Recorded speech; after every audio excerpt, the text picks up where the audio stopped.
direct your question. At this point in time, I'd like to bring up Director of Athletics, Dave Brandon.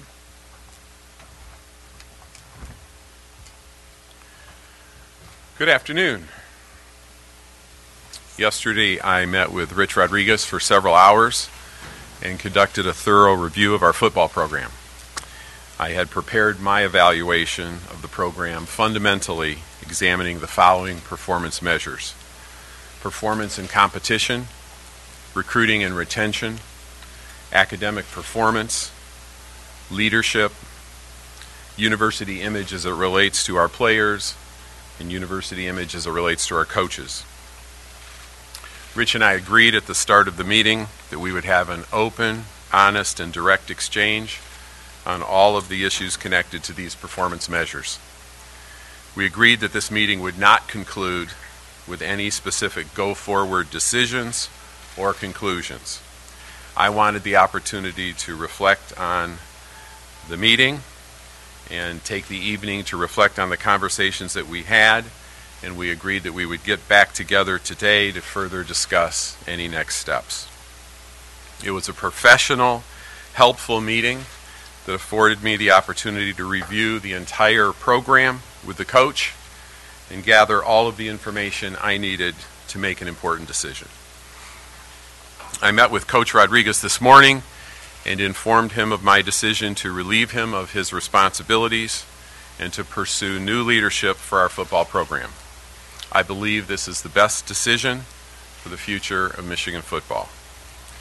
Now, I don't intend to do a public performance review of our coach or our football program here today. I don't think it's the time or the place. I will simply say that Coach Rodriguez has faced many challenges and difficulties over his 3 years here, and I want to state for the record that I appreciate the hard work and effort that he and his staff have put forth. Rich Rodriguez is a good man. None of us are pleased with the results that we have achieved over the last 3 seasons, but I don't believe this was a result of lack of effort. I wish Rich, his family, and his staff good luck in the future. I'm confident that he'll be a successful coach at another program and accomplish many things. I now intend to conduct a national search to determine the best person to come to Michigan and lead our football program. What questions do you have for me? Marshall Senator, President Press, what's the status of the rest of the staff and the other people at the program? Rich and I met this morning, and we're having meetings right now over at Schembechler Hall and having one-on-one discussions with individuals so that they all are aware of how they're affected by this change, and we'll let that process continue so that I don't get ahead of any of those discussions. Yes? Woody Woodruff from Fox 2. What about the future now? You have a short list on you right now, I'm assuming, and how short is that list? Well, certainly I've given some thought to this and tried to do some planning around it, but knowing that this decision is very fresh, I have a lot of work to do. So that's where we start immediately following this session today.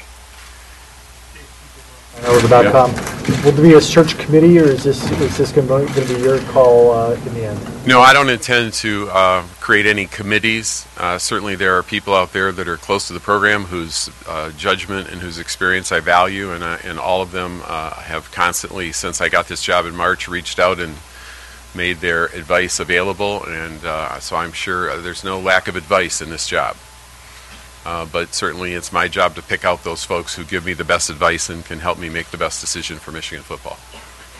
Bob, what else with Detroit News? Given certain constraints, recruiting and things coming up, how quickly do you need to get a new coach in place? Well, this is job number one. It's very important that I move as quickly as I possibly can, but I think what we've learned in the past is these decisions last a long time. So my job is to get the right coach and to engage in a process that affords me the ability to do that. Clearly, when you go through a transitional change like this, it's a disruption to recruiting. Anybody who says it's a positive is lying. It's a negative. I get that. The faster we can bring a new leader in, the better. But I'm not going to be motivated by those circumstances. I'm going to be motivated by making sure that I get exactly the right person to come in and be successful. Yeah. Ryan, it's a little late. Has Jim Harbaugh expressed to you that he's not interested in the show? There's been a lot of Jim Harbaugh noise out there, and I'm not deaf to hearing it. Jim has a lot of contacts with this program. The Harbaugh family does. Jim Harbaugh is real close to Michigan. I think Jim Harbaugh is in a position where he's making important decisions as relates to where his career is going. I personally believe that Jim Harbaugh is headed to the NFL, but that's my opinion as opposed to any qualified judgment I can give you on that. Dave Llewellyn, Channel 7. How attractive is the head football coaching position at the University of Michigan today, in your estimation, and will you have any shortage of interested candidates for this position? I do not believe we will have a shortage of interested candidates. I think that this program is still one of the most premier programs in the country. When you look at the facilities here, when you look at the fan base here and the passion that exists here for Michigan football, the role that it plays in the athletic program here, the big house and everything that comes with it is something that a lot of coaches aspire to be a part of. So I believe that there will be very qualified, interested candidates out there, and it's my job to select the right one. Obviously, Larry, AJP, obviously, whatever decision you make, people will slice and dice it on campus and off. Moving forward, how important is it for the Michigan family to get behind whoever the next coach is, regardless of what their personal opinion is? Yeah, I started in this position in March, and one of the first things I said the first day was that one of my objectives was to try to bring the Michigan community together again. We've been divided to a large extent. We continue to be divided based on all the various inputs and opinions that I get. And clearly, if we want to be successful, as a football program, as an athletic department, and we want our university to really represent what we're all about, we need to rally around our new coach. Don't find fault. Don't make hasty judgments before they arrive on campus. What we need to do is rally around our coach, support him, and do everything we can do to help him be successful. And I hope that's what our fans, our alums, and all of the folks who are connected with Michigan are prepared to do. Dave Dye with Fox Sports Detroit. How important to you is getting a so-called Michigan man? There are advantages and there are disadvantages to a variety of things on that job description. Whether it's a Michigan man, quote unquote, or not, what clearly is important is that whoever it is has a clear understanding of what Michigan is all about. And this is a unique place. It creates unique challenges. It also provides unique opportunities. And what I know and believe is that whoever comes into this job has to understand that clearly and be well suited for it. So did Rich Rodriguez not understand what it was all about, what Michigan was? I don't want to say what Rich did or didn't understand. I would just simply say that as I look forward for the successor to Rich Rodriguez, I think it's going to be very important that that individual have a clear understanding of what the University of Michigan is all about, the high expectations that exist here, the passion that we have for football, and the results that are expected. Channel 7 here in Detroit. Can you touch on why it was that you decided very clearly to wait until after January 1st and after the bowl game to make this decision when you consider how it does put you behind the eight ball in terms of recruiting, et cetera? Well, first of all, from my perspective, if you terminate a coach in December, that's not exactly going to help recruiting. I mean, there's this idea that if you terminate a coach between the last game of the season and a bowl game, that somehow that's going to enhance your recruiting efforts. I don't necessarily buy into that. But fundamentally, my judgment was, and I said this repeatedly, was that the season ends with the last game, and every game is important. And I do not believe it is fair to these student athletes to put them in a position where they're going to play on a big stage and they're going to be out there, particularly on a New Year's Day bowl on national television, and not have them be coached by their coach. And there are clearly other programs who feel differently, and they send their team out there with interim coaches or in difficult circumstances. And I don't think you've put those kids in a position where they have the best chance to win. And I've said that over and over again, and I believe that.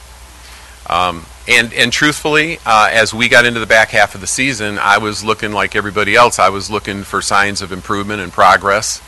and having an extra 15 days of practice and an ability to prepare for one SEC team to me was just another test. It wasn't the only test, it wasn't the only criteria, but it was another test, and it was one that I was studying very carefully to see what kind of progress we were making as a program. So that was my decision, and it was my decision all the way along, and I still stand by that decision. Those players, particularly those players who had never had a chance to be in a bowl game, deserve the opportunity to go in with the best chance to win, and my judgment was that they should have the coaches who had been coaching them all season. Like Stone Knight won the ticket. You mentioned Jim Harbaugh. You think he's going to go to the NFL. Have you, from school, talked to him or any of his agents, whatever, and do you plan to at least talk to Jim Harbaugh to see if he does want to come back? The connection points that Jim Harbaugh has with the University of Michigan are plentiful, and there's as many stories rambling around out there about what Jim Harbaugh is thinking and going to do and where his interests are as there are about all the atmosphere that's been around here the last few days. So I don't want to speak on behalf of Jim. I don't want to speak on behalf of the people who say they're speaking on behalf of Jim. Jim's got decisions to make. Obviously, Jim's a great coach. He had a great season. I think the world of him. I have a terrific relationship with him. I have talked to Jim Harbaugh. I will continue to talk to Jim Harbaugh. He's a Michigan man. When did you make this decision ultimately? I mean, did you make it late last night? Did you wake up this morning? I made this decision last night. And I'm a disciplined guy. I've said all along that I appreciate the opportunity when the season is over to sit down and do a thorough review. I spent an awful lot of time putting together an awful lot of information, and Rich and I sat together yesterday for 3.5 hours. And you don't do that if you go into the meeting with some preconceived notion as to how the meeting's going to end. I wanted to hear from the coach. I wanted to discuss some things that were important for me to know. And I wanted to have an evening to reflect on that, and that's exactly what I did. And anyone who suggests differently doesn't know what they're talking about. How critical is this decision for the University of Michigan to get it right? The University of Michigan Athletic Department cannot be successful unless Michigan football leads our success. It is the primary revenue generator. It is the primary brand builder. It's the program that leads the way. We measure that a lot of different ways. We measure it by everything from our ticket sales to our suite sales to our ratings on television to the number of tickets we sell when we go to a bowl game. There's a lot of ways to measure whether Michigan football has the momentum that we need to continue to drive the growth and success of our athletic program. And so it's extremely important. And that's why I was extremely careful and deliberate in making this decision. This isn't about one particular kid we're recruiting or one particular kid on the football team. This is about making a decision that will really lay the groundwork for years to come. I understand that. And that's why I feel like I took my time, I did it correctly, I did my homework, and I believe the decision I've made today, although it's not a pleasant decision, I believe it's the correct decision. To go forward, I imagine you have to look at what went wrong here so the mistakes aren't repeated. What do you think went wrong with Rich Rodriguez? Is it a scheme issue? Is it a poor fit issue? I imagine you have to identify it before you go forward. Well, I believe that, and I've said this publicly, I don't think Rich Rodriguez has had a peaceful night's sleep since he arrived in Ann Arbor. I think that his 3 years here can somewhat be defined as 3 years of turmoil. It seems like it was one thing after another. It clearly impacted recruiting. It clearly impacted the positive energy that a team needs to be successful. It created a lot of hardships and a lot of distractions. And clearly we need to put ourselves in a position where that is all history. The bottom line is, the University of Michigan has been playing football for 131 seasons. We've had 17 head coaches, unless you count the fact that our first football team 131 years ago had 2 head coaches. So maybe there's 18.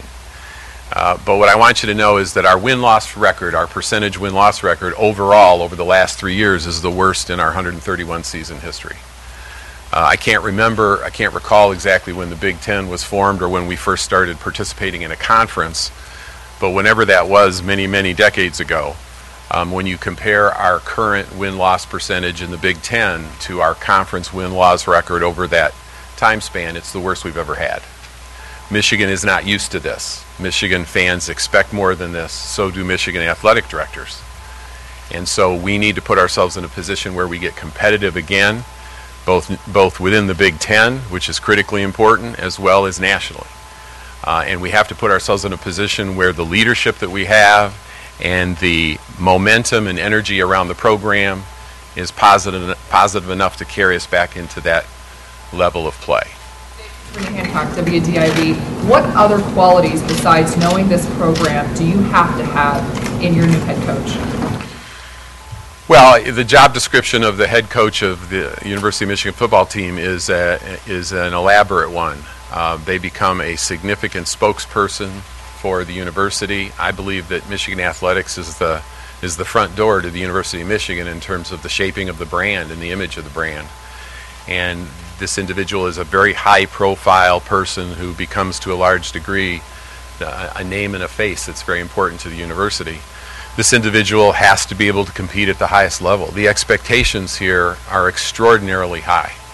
The passion for this football program is unbelievable. If you don't believe me, you should see the email traffic. And there are people out there who care, and it's beyond just sport for them. It's a part of their life. And that puts a coach in a position where they have to have the ability to stand up to that pressure and perform against it.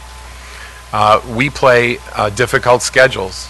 The Big Ten is excuse me. The Big Ten is a challenging conference.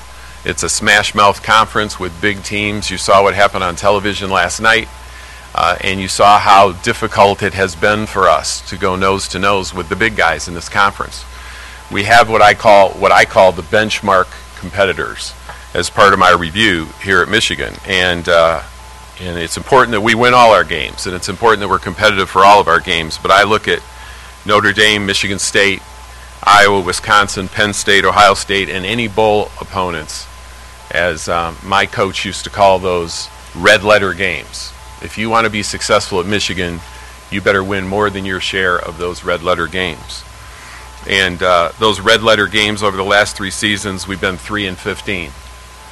And we have to have a coach who's able to come in and put us in a position where we can compete with those programs because they're good. And in order to do that, you have to be able to recruit, and you have to be able to recruit the kind of players that can be successful at Michigan, not only in that competitive arena, but also in the very competitive academic arena that we provide here as well.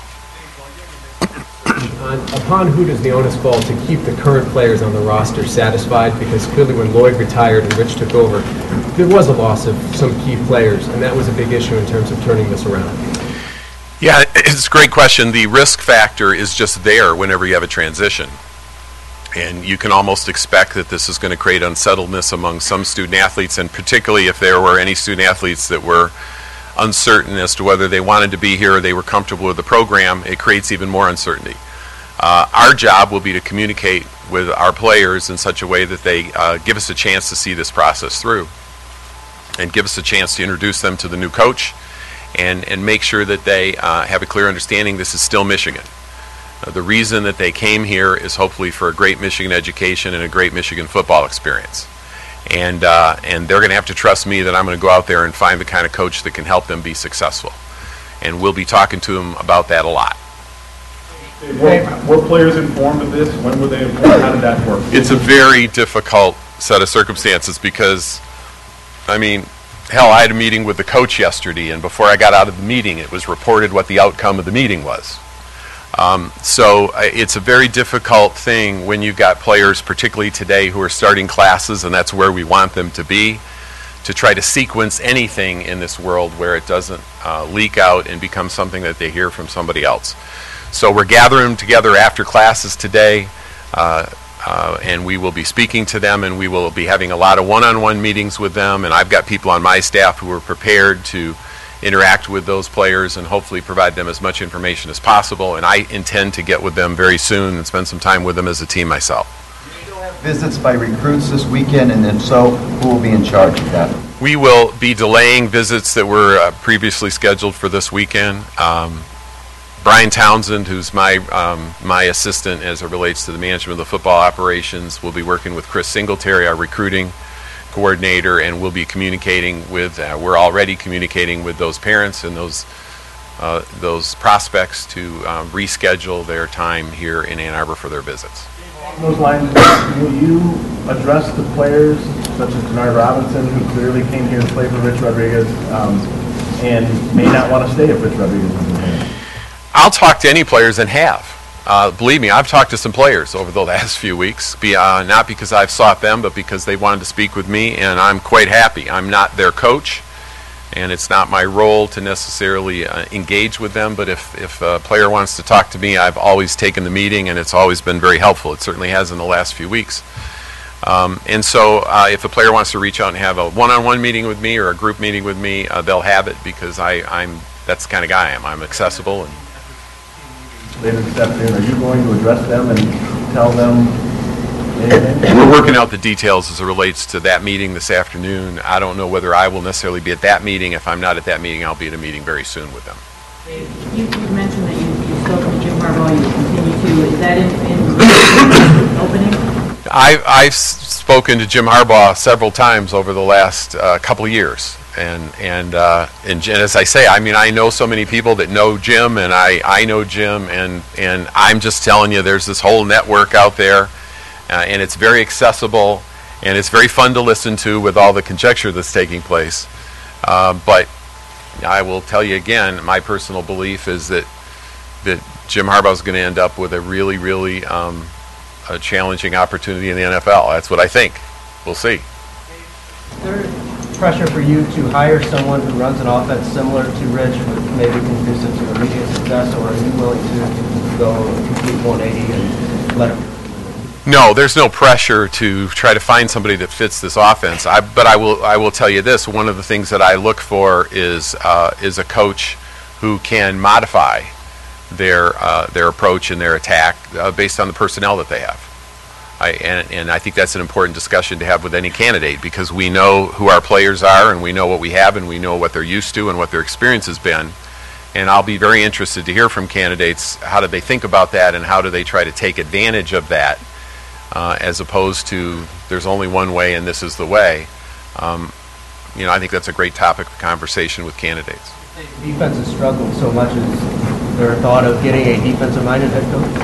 Is there a thought of getting a defensive-minded head coach?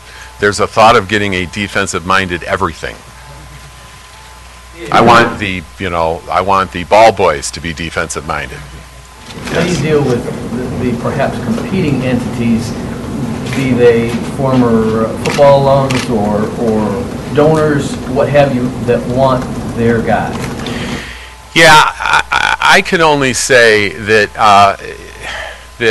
people have to understand that there's as many views out there as there are people, and they can be bucketed into various segments, and I like this guy and I like that guy, and I kind of like the fact that people think I'm reachable, and I like the fact that when I can, I respond and acknowledge people who care, because I think it's important. But if people would just stand back and understand that there's a few thousand attitudes out there in terms of what they think should happen, and I'm the guy who's paid to make that decision, and it's my responsibility, and it's not a vote, and logging in votes is not going to really be that helpful. If it's therapeutic for them, they're welcome to do it.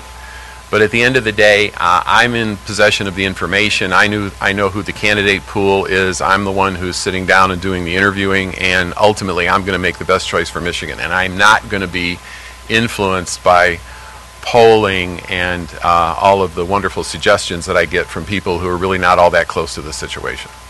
Kyle Felcher from AnnArbor.com. Is there a timetable you're working off of for the next coach? Or my timetable is go fast, but do it the right way.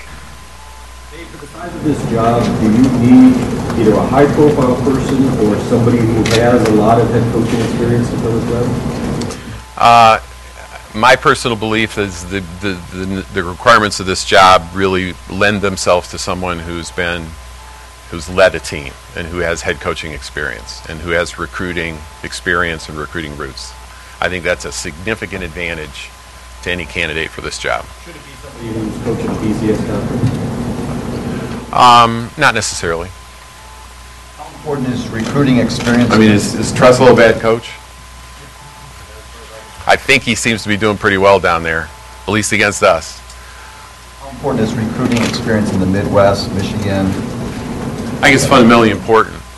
We're a national recruiter, and we need to be, and we need to go where the talent is. But I've studied pretty carefully where benchmark programs like Ohio State, where they're getting a lot of their talent. And there's still a lot of good football played in the Midwest, and I think there is a distinct advantage to someone who has some of those kinds of roots and relationships. It's not an exclusive, but I think it's a value. Yeah, a couple more minutes for questions, get over here to your right. Dave Warren, Pierce, WJR. If in fact the history and tradition are important in your decision-making process, there are two successful coaches who certainly have strong ties to the University of Michigan and are on record as saying this is their dream job, Hoke and Miles. Have you talked, will you talk with those two, and how high are they on the coaching chain? Yeah, I just relieved our current coach of his responsibilities a couple hours ago. So I haven't talked to anybody. I've been a little busy since then, but I'm going to reserve the right to talk to everybody and anybody that I want to talk to, and in some cases people who are interested in talking to me. So I'm not going to get into this game of who and lists, and I just don't think it's productive. But I'm gonna do my best to make sure I talk to the people that I think are the qualified, capable successors to our current program. There's a report out there, a very specific report from ESPN's John Clayton, saying that the University of Michigan had in fact offered Jim Harbaugh a $5.2 million contract. Are you saying there is no truth whatsoever to that? No, there's never been a contract. There's never been an offer. There's been a lot of conversations with Jim Harbaugh and his people over the last 2 to 3 years. Trust me. Not all of them with me. I've only been in this job for a few months. So I don't want to acknowledge or deny anything as relates to conversations that have taken place, because I know there have been many of them. But I think that report is erroneous. The Michigan year, it's been a couple of years since Rich signed his contract. Will money be an issue? I just want you to know that the University of Michigan, when you look at kind of where our benchmark has been in terms of our comp packages for our head football coach, we've traditionally been in kind of the middle of the pack. That's been kind of our tradition, and I don't necessarily believe that that's appropriate. My point is that there's a market out there, and you pay for value, and the marketplace dictates what those price tags are. And so I want you to know that my philosophy, and I believe that I believe that my boss and my boss's bosses understand that concept, and we'll do what we need to do to get the right coach to come to Michigan. Is the goal of the Michigan football program to win a national championship, or is it obviously you have to win the Big Ten to get there, or is it just to win the Big Ten? First and foremost, the goal of the Michigan football program is to win the Big Ten championship and go to the Rose Bowl every year. And my experience has been that if you win the Big Ten championship and go to the Rose Bowl every year, all kinds of good things are going to happen nationally. You're going to be ranked in the top 10 or better. You're going to be in BCS bowls. You're going to have, from time to time, the opportunity to play for the national championship, because that's how this conference is. And so I was brought up to believe that if you win the Big Ten championship and you defeat the people you need to do that, and I would say with the advent of Nebraska starting next year, the high bar has just been raised. If you can effectively win the Big Ten championship and win that trip to the Rose Bowl, in my opinion, if you're the coach, you're doing a great job. If you're the fans, you're happy. And if you're a player, you get to leave here with a championship ring, and you get to have experiences of a lifetime, and that's what Michigan should be about. Can you say what Rich Rodriguez's reaction was to your decision and Michigan paying his buyout? Rich Rodriguez is a consummate professional. He was yesterday, he was today.